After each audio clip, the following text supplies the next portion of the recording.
Fox 10 Gulfstream. This is Next Weather. Here's what we're tracking here on Next Weather, and hey, of course it feels better outside. If you haven't been out and enjoyed this, you need to check it out. Drier air is going to be hanging around most of the week with lower humidity, but humidity may come up slightly midweek and then it dips again.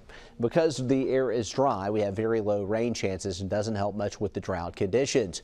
Couple of things in the tropics. Nigel is a hurricane and it could get a little stronger before it zips out over the colder waters of the northern Atlantic. Another feature here, low chance of development, about 30% off the U.S. East Coast of some subtropical development there. New wave about to come off of Africa, but it's way out there and nothing is threatening us at the tropics. In the tropics at this point, Nigel moving to the northwest right now. It'll turn northerly and you can see it's out of play for the United States as it finds cooler water.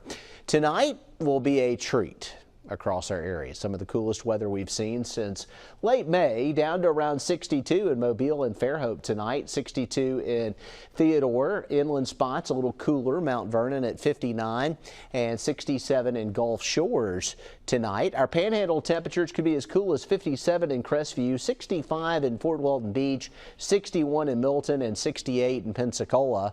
The inland spots into the upper 50s everywhere from Escambia County to Washington County. Very enjoyable here. The air conditioner will not have to try very hard to keep it comfortable up in the country tonight.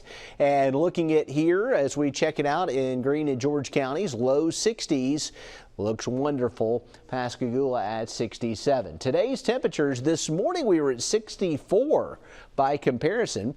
We made it to 91 this afternoon, but the heat index was around 86, 87 with that. No records in play. Everything looking good. Here's what we're seeing over the next 4 days. The rest of the work week, dry. Daytime temperatures really toasty, but rain chances are isolated. Thursday only a 20% chance of rain. The rest of the week looks completely dry. Overnight lows come up a little, but not a lot. So did you enjoy that pleasant start to the day today?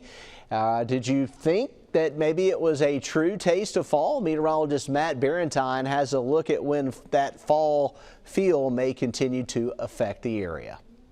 I know we're all hoping and praying for that first taste of fall.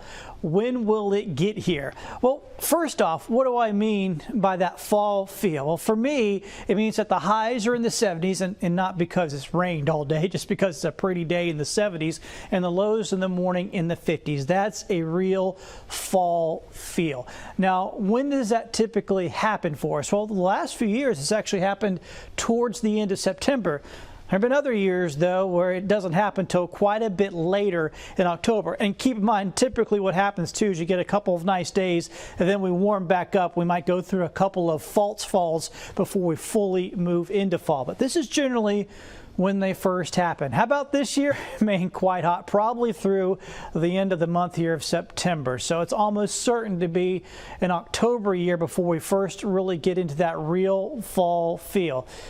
Kind of a bummer, but we're going to have to wait this one out. In Mobile, Matt Barentine, Fox 10 News. All right, let's take a look at some pictures. If you follow the Fox 10 Storm Trackers on social media, you probably notice we like to share your pictures, and you can send in your pictures online or through our app. Meteorologist Jennifer Lambers has a look at some of the pictures sent in from this weekend.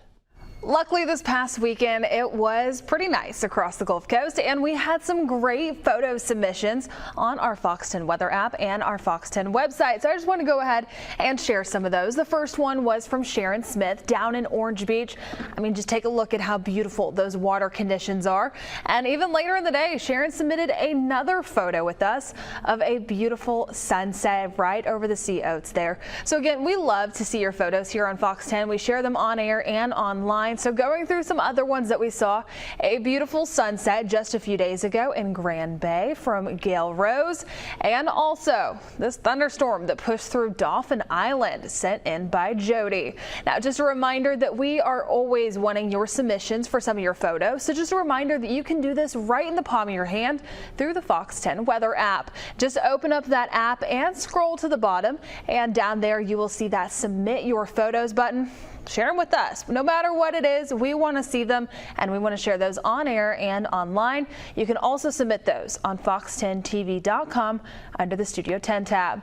Now, also just a quick reminder too that we want to meet you. Now, heading into this Wednesday, it is Fox 10 Meet the Mets. We'll be at the Greer's Cash Saver this Wednesday from 3 to 6. It's going to be that Greer's on Cottage Hill there. We want to meet you. We're going to be handing out some of our Fox 10 hurricane preparedness guides, so come on out and say hey. Reporting in studio, meteorologist Jennifer Lambers, Fox 10 News. And here's that 7-day forecast. You get to enjoy nice weather through Meet the Mets on Wednesday and then all the way through the end of the week and into the weekend.